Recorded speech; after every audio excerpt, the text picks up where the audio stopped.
uncomfortable for us, that are outside of our experience, that don't resonate with us, that we've been told at some point aren't true, and we've accepted it for a long time and not really thought about it and challenged it. So I would make an effort, whether you find most of your media through social media or through much more kind of traditional habits, to challenge yourself to say, what would I never look at? What do I disagree with? What am I not going to find because none of my friends ever talk about it? And whether it's, once every few weeks, daily, once a month, whatever it is, kind of make a point to just reevaluate a little bit. Because I think it is kind of a dangerous thing for the public conversation that we all get entrenched in camps, and we don't have great, easy avenues out of them a lot of the time. The old-fashioned way, there were 3 networks on TV, and whatever Cronkite said was what Cronkite said, and there were 2 other guys that nobody cared about as much as Cronkite. That got you more, and it was limiting for its own reasons. It was a very limited selection of sources and points of view, and didn't get you everything that you can get. But it's one of those things where we've got to be mindful of the pitfalls as we go. Tremendous advantage, but slightly scary if we're not conscious about it. So to give you a little bit of background on myself, I've been a reporter and an editor for about 17 years, depending on where I want to call the start date for that, which means I'm still young enough in my career that social media and digital media and the 24/7 news cycle feel very natural to me, but far enough in my career where I remember a time when those things just weren't there. Nobody knew the term social media when I started in journalism. I was doing print layout as about half of my job for the first several years of my career. That's something that, I'm glad I have the clips to show off at some point at a job interview, but they're really never going to come in that handy again. But around 2006, I was working for a very small daily newspaper in Rhode Island. I was its managing editor. And we were still at a point where a lot of the news industry was very afraid of the web as a concept, where people were more and more reading their news online. People were looking for more flexible, more interactive, more responsive news sources than newspapers have been giving them. So they were going to our websites, and we didn't know how to make any money off of it. So a lot of newspaper companies kind of felt like they were in competition with themselves. They were afraid to make the online experience too rich, because if they did, nobody would pick up the paper anymore. It's a horribly backwards way of coming at anything. The problem was that we didn't know how to make money. The solution to that should not have been give people something they don't want because we know how to make money off that for a little while longer. It really should have been much earlier. Let's figure out what to do about the business plan on the online side, because it was clear that people wanted to be there. It was clear that people wanted the interactivity that the web could provide, that digital media could provide, that even the early stages of mobile could provide. Nobody knew what to do with it, so they tried to push it away for as long as they could. But I got a phone call from my boss, and he said, we've got a handful of papers across the country where we're going to take the handcuffs off. And we don't really have a very plan around what we want to do for it, but play. Do what you think is right. It was a small paper, it was a small risk for the company. If they screwed it up, they'd survive. And they said, tell us how, you want to run a web operation. So we started doing things nobody else in our company was. We put, first of all of our news online, and we put it online as we wrote it, which is par for the course now. It's what you do. It was, I wouldn't say revolutionary back then, but for small papers, just not being done very much. We were updating stories as we went. We would do write-throughs as we went. Again, things that are very typical now, but weren't so much then. We would start creating specialty forums for people to talk to us about the stories that we thought were most interesting and important of that day. Some of those would get hundreds and hundreds of comments in a day when anyone else in our company was getting 3 or 4 comments a day on their website. Started partnering with some of the better blogs throughout the state. We were writing a lot about the sorts of things we were putting in print anyway, so we started feeding them early information on things that we were developing, letting them start talking about them before we even had our copies ready, taking part in the conversations there, responding to people not only on our site but there, which was, a much less flexible form of social media than a lot of what we have available now, but was a conversation with the community that cared very much about what we were doing. And we started seeing traffic come to our site. We actually started seeing our circulation crawl up, which was unheard of because print circulation has been falling by dramatic amounts every year. More people were getting invested in what we were doing, period, and we saw effects come in that. And that was probably the first time for me that I began to really recognize what social media could do. I mean, the web was always obvious to me that, this was the way we're going to communicate, and, digital communication, whatever it looks like, however the format changes, this is what it's here for. That was probably the first time that I got a sense of the way the social component really played into what I did professionally. And I would say my entire industry is still trying to catch up. Some people have gotten very, very good at it, but some of the people who are most experienced are also the most uncomfortable with these types of technologies. It still feels to them like something tacked onto their jobs, even if they get the mechanics of it. They still feel like they don't have time for it. They still feel like it's unnecessary, that it is peripheral to what they do for a living, and they can't think like that anymore. The people coming up through the industry who are the youngest, they get it. They get social media as a conversation. News is not a one-directional thing anymore. But we're in this transitional time where there are a lot of people in the industry who still aren't comfortable with that idea.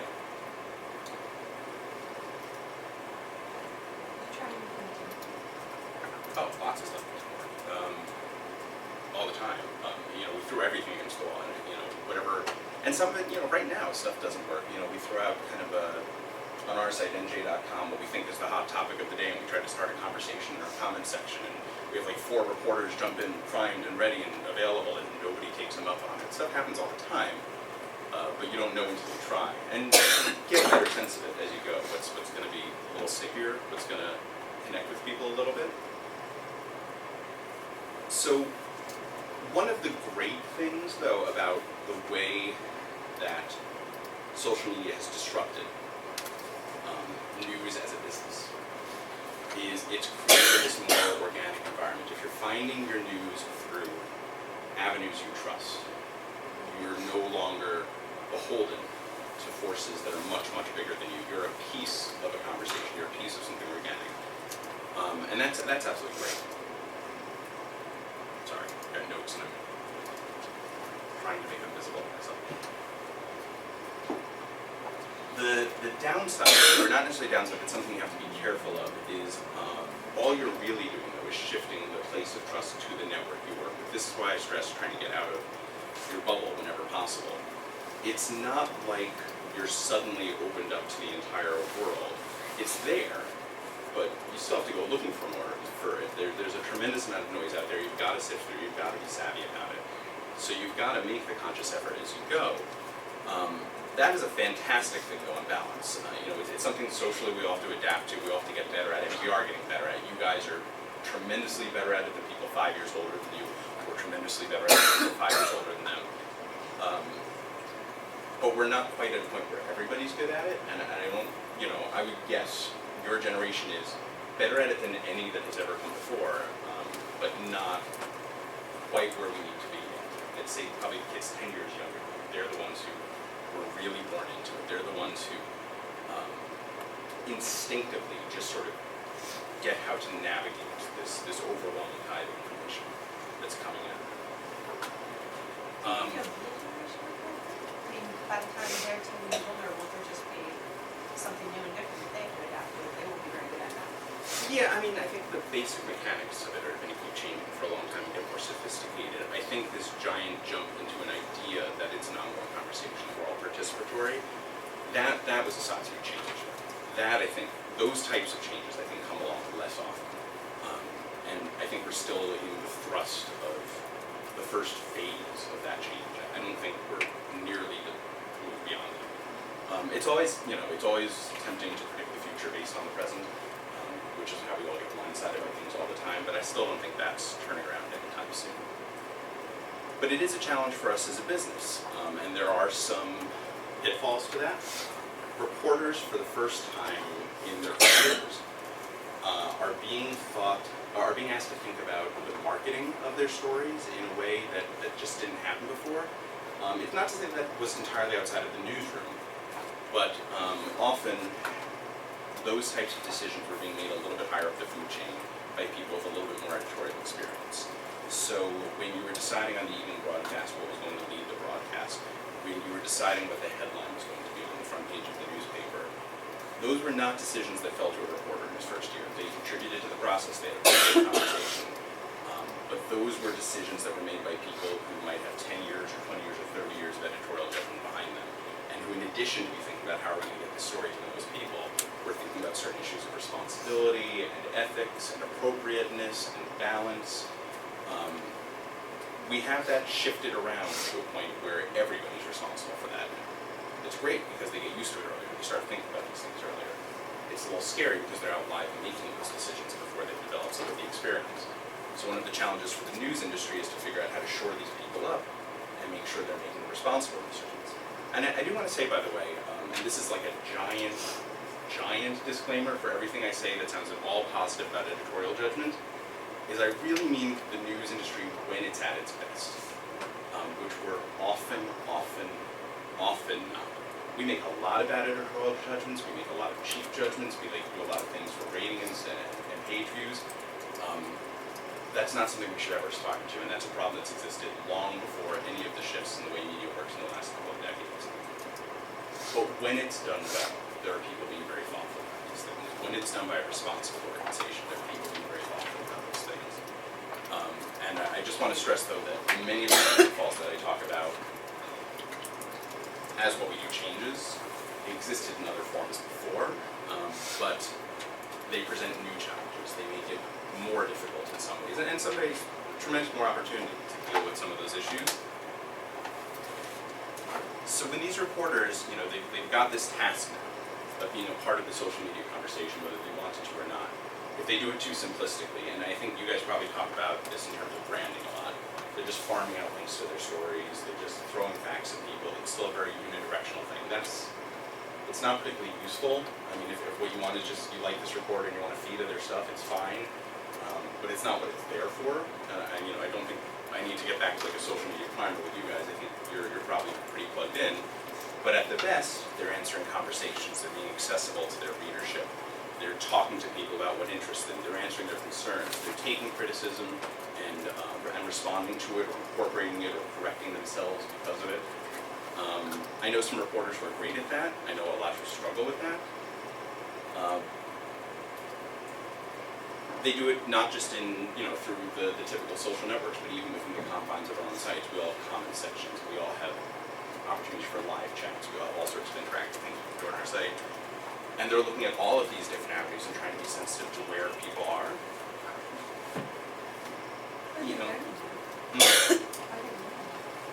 Depends. Some of them pick it up because they're bright. Some of them just get it. Some of them have to work with it very deliberately. Some of them really struggle with the mechanics of it. I was telling Professor Morton just the other day, I've got a guy who I inherited on my team from elsewhere in the company when we reorganized. Been a sports reporter for 30-something years. One of the most sociable people I know, one of the friendliest, one of the most engaging in person I know, doesn't really get electronic communication. He was writing a story about a kid from a town called Hochman who had died in a really bad car crash, and it's in an area where the police have warned before this is a pretty dangerous area. So we've been writing a lot about this crash because it may be kind of suggestive of some of the things police were warning about for a while. And there's been a huge community response about this kid. In fact, there was a thing yesterday, a life celebration on the field where he played soccer. Hundreds and hundreds of kids showed up for it. So we were looking in the early stages of this for people who knew the kid. Anybody who wanted to comment on the story, share any memories. This guy's got 114 Twitter followers, because he doesn't really use his account very much. And he writes out on the account, hey, if anybody wants to share memories of Greg, let me know. And that's the whole thing. And he didn't look for whatever hashtag these kids were using about this kid, which by the way was RIP Greg, which was kind of an obvious one. He didn't go looking for people who were already talking about him, and there were tons that he could send ad messages to. He didn't really do anything in particular to do anything other than kind of yell it out into the void. Didn't even use the kid's last name, so somebody searching for it to find it.